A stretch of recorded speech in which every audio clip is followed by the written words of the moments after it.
one says no. Just to be clear, Darren, and we should both get to speak rather than... No, of course, I'm not trying to stop you from speaking. I'm just trying to make sure that, well, I guess we'll just put the question, do you support Westconnex? No, the Greens don't support Westconnex, and it's really important, just to say, sorry I can't see you because of the hat. I think it's really important to say that in relation to the position of Westconnex, it's not a position of what Penny thinks or what I think or what Gavin thinks. Although Gavin, you feel free to have your own position if you want. But realistically, what we're talking about here is not what I personally think about the individual stages of Westconnex. I personally oppose Westconnex, but that shouldn't matter. What should matter is when you're electing someone to represent this community in state parliament, will they be obliged to stick with their party policy, and what is that party's policy?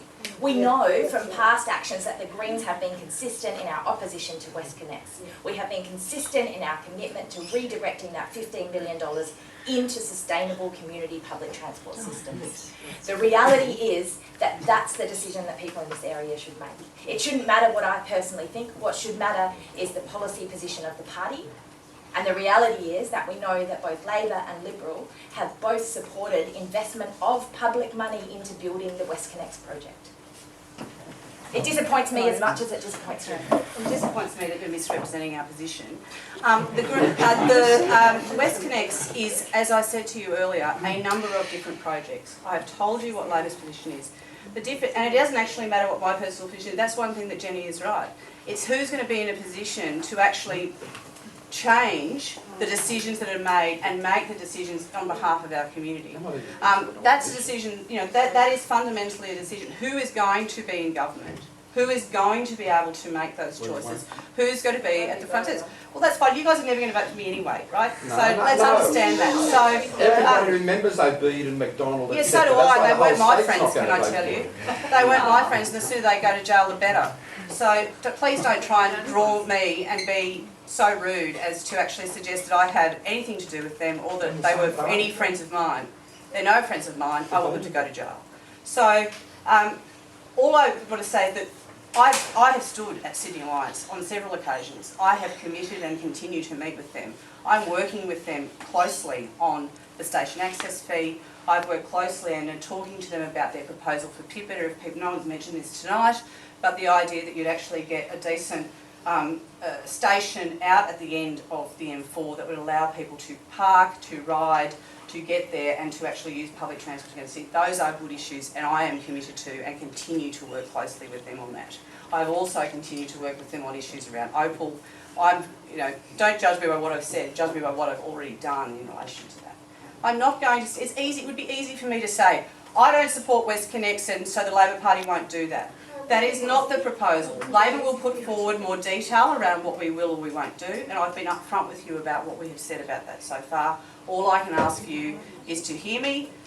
It will be up to you to decide whether you think that that's the only issue that matters that will determine your vote. It is incredibly important, but I think there is lots of things we can do to work together in relation to what happens with Westconnex, and I'm committed, no matter who you vote for, to do that now and into the future, because for me, public transport is my number one priority. It's what I do every day in my job as the Shadow Minister for Transport. Take a question from up the back. This is probably particularly Penny. It breaks my heart to see Labor and the Greens having a go at each other in a meeting like this, although I vote for both of you. And I'm interested in the way Westconnex seems to be pushed in all the material that we've got from the Westconnex proponents. This is a victory for the West over the East. Ha ha ha! We're going to smash our way down Newtown, and all these trendy people with dreadlocks are going to be subjected to the same sort of stuff that the West has had to put up with for years from their road builders. And I understand that in the Labor Party is a big party. It used to have the whole of the West. Now it doesn't, and obviously you want to get the West back at the next election. But you've got a whole lot of members or the candidates out there who are not who are facing a different kind of electorate than you are, and they will be a different type of people. What's the chance of persuading the Labor Party en bloc to support a decades-long program of doing a full-scale metro-style public transport system throughout the west and the east that connects the whole city up,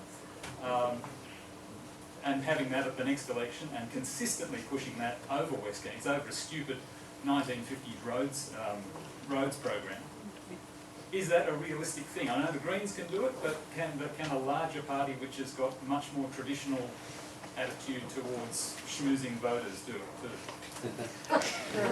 I agree with a lot of what you said. I don't agree with all of it.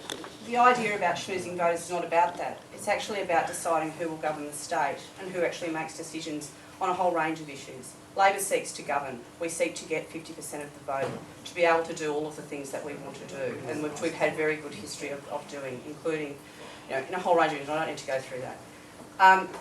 What Labor has proposed, and I'd encourage people to have a look at this, and I'm happy to send it to people if they want to. I'm not the Shadow Minister for planning, can I say, and we will have more to say in relation to planning, but I'd point you in the direction of Luke Foley, who's the Shadow Minister for Planning, made a very good speech to the Committee of Sydney on Monday, and he talked about what a greater Sydney Commission could look like. And he basically nailed it in. This government's had it completely the wrong way around. They did their Transport Master Plan 3 years ago. They've had 2 infrastructure plans. The first one they ignored. The second one is based purely on selling off electricity, and there's actually no money for anything else, leaving a huge hole in the ongoing budget for us to fund teachers and nurses and a whole range of other things. Now, they've just dropped out the Metropolitan Plan with no detail, no new school, none of those things. What Luke has started to articulate, and there'll be a lot more detail about this, is what a greater commission could look like includes a Congress of Mayors where the councils across our 41 areas are brought to the table and actually have to plan for that.